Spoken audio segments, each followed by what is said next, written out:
What's up everyone? So today I've owned my 2010 Audi R8 V8 for a little over 3 months now. It's been a pretty expensive last couple of months with this car. I've had a few unexpected maintenance issues arise, just getting things like insurance squared away and even putting gas in this car. So I'm going to go over all those expenses with you guys today. If you're just curious about it or you're actually looking for this car, hopefully this will give you a good indication on what it's like owning an Audi R8. Before I get into this video, I just wanted to mention I just got a new Movement watch in the mail. Movement Watches is hooking up all our subscribers with a $15 discount using the promo code BROSFORSPEED15. I'll have all that information down in the description below. Use that on your next watch or sunglass purchase. This is my third Movement watch. I really like the quality of them. They have a lot of different styles that you can choose from, so definitely take advantage of that offer using the information down below. So to get into this video now, I'm 26 years old. This is my 2010 Audi R8 V8. For being 8 years old, I really don't think this looks outdated at all. I absolutely love how it looks. I actually just reviewed the 2018 V10 Plus. Comparing this car to that car, it has much more aggressive lines, but I definitely can't complain with how this car looks. So getting into the purchase price of this car now, I paid about $73,000 for the car. With taxes and fees and things like that, it was closer to $74,000 out the door. I did have a shipping charge of about $350 from Maryland because I live about 10 hours from there, so I wasn't going to drive or fly and drive back. It was way cheaper paying that just to have them ship it down to me. And then my down payment on the car was about $17,000. That's the amount that I had to put up in order to be able to afford the monthly payments on what I financed, because I did not trade in anything for this car. I just bought it outright by itself. So that left me with about a $55,000 loan, and this is not the first car loan that I have. I had to start early and build my credit up so that way I was easily able to get approved for this amount of money. I started with my 2010 Lotus Evora with about a $20,000 loan. Then I had about a $15,000 loan on my 2017 Toyota Tacoma, which obviously is much less now that I've had the truck about 8 or 9 months. So that was how I did it in order to get approved for this car, and the interest rate that I got was very cheap, I think, about $2,500 over the span of 5 years. I'm not going to be taking that long to pay off the car. I'm going to pay it off much sooner than that, which means that $2,500 is going to decrease. And even paying the $2,500, I think, is pretty cheap to be able to borrow that amount of money and not have to save up for the next 6 or however many years in order to get the car later. That allows me to have fun with the car now and just pay a little bit of interest for it. And going off of that, I have a good credit score as well. You have to have good credit using a credit card. I never had one until I was about a freshman or sophomore in college. I still have the same credit card. I've only had one for the last 6 or 7 years now. Using it for small things, you know, normal bills, groceries, things like that, and then paying it off every month is how I've built up a good credit score, along with paying off the previous 2 loans that I've had in order to get approved for this. So you have to work smart, you have to pay off everything that you use, and that has left me off with about a $1,000 a month payment for this car. Now obviously that's pretty steep considering I still have my Tacoma payment as well, but YouTube is helping me out with that, so I can't thank you guys enough for your support in growing our channel, because I wouldn't be able to do this without YouTube, I think. My normal job is just supporting me on my normal expenses like rent, gas, food, and things like that, and YouTube is helping me out with this. Now moving on to getting this car out on the road. When I had it shipped down to me, it came with the standard 30-day temporary tag on it. So I had to go down to my local tax office and shell out $1,500 in order to get my tag for the car. I thought that was going to be way higher than it was. If you guys follow the Stradman, he has a 2009 V8. When he went to get his registration done, I think he paid in the neighborhood between $4,000 and $4,500 in order to get his tag. So $1,500 is significantly less. That also depends on the state that you live in, so you have no control over that. And I have had 2 unexpected maintenance issues happen with this car, but to backstory just a little bit. When I got this car, about 2,000 or 3,000 miles before I actually bought it, it had a full inspection done at a local Audi dealership. So I was under the impression that this car had been fully checked out and everything should be good to go. When I got the car, I brought it to my local Audi dealership and had another inspection done on the car. That cost me about $400. In that inspection, they found that the front driver's side brake caliper had a small leak in it, and unfortunately they had to replace the entire thing. So after all the work and labor was done, that left me with about a $726 bill. The company that I bought the car from actually helped me out and paid half of that for me, so the total bill was closer to $1,400. But I did have a 30-day warranty on the car, so I was trying to get everything done if there was anything to do in that first 30 days, and I'm glad that I did. Otherwise, I would have been stuck with about a $1,400 bill, which is not something I would have been excited about in the first week of ownership.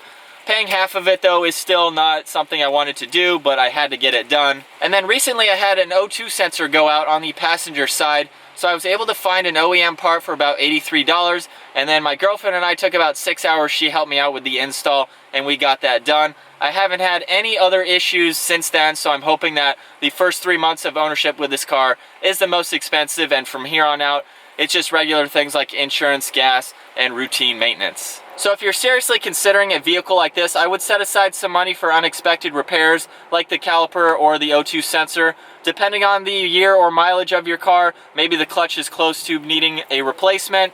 The AC compressor on the V8s is also something that could be an expensive bill. Some dealerships can get around not pulling the engine, some have to pull the engine to do it, and again, that could cost a lot of money. And I no longer have a warranty on my car. It came with a general 30-day from the dealership again that I bought it from. I have about 36,000 miles on my car. I'm hoping the clutch will last me till about 50,000-60,000 miles, so I don't have to worry about that just yet. But in researching warranties, I was told to stay away from aftermarket warranties because they are not as reliable as getting one straight from Audi.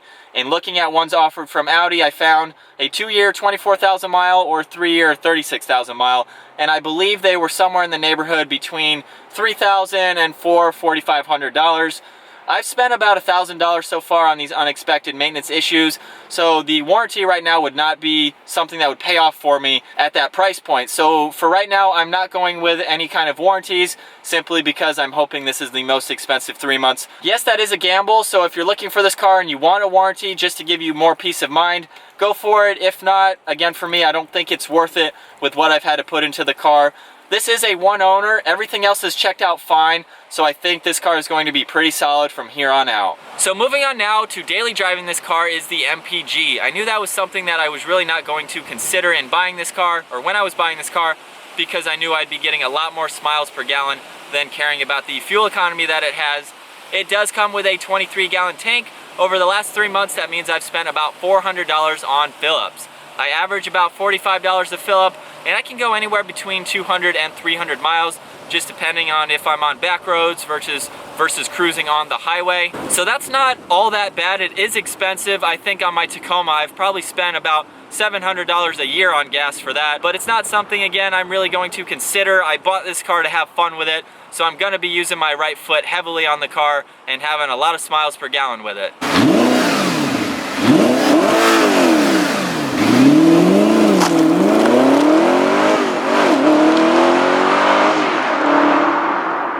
The next thing that I want to go over is insurance. I know that's going to be a popular question on this car. Again, I'm 26 years old.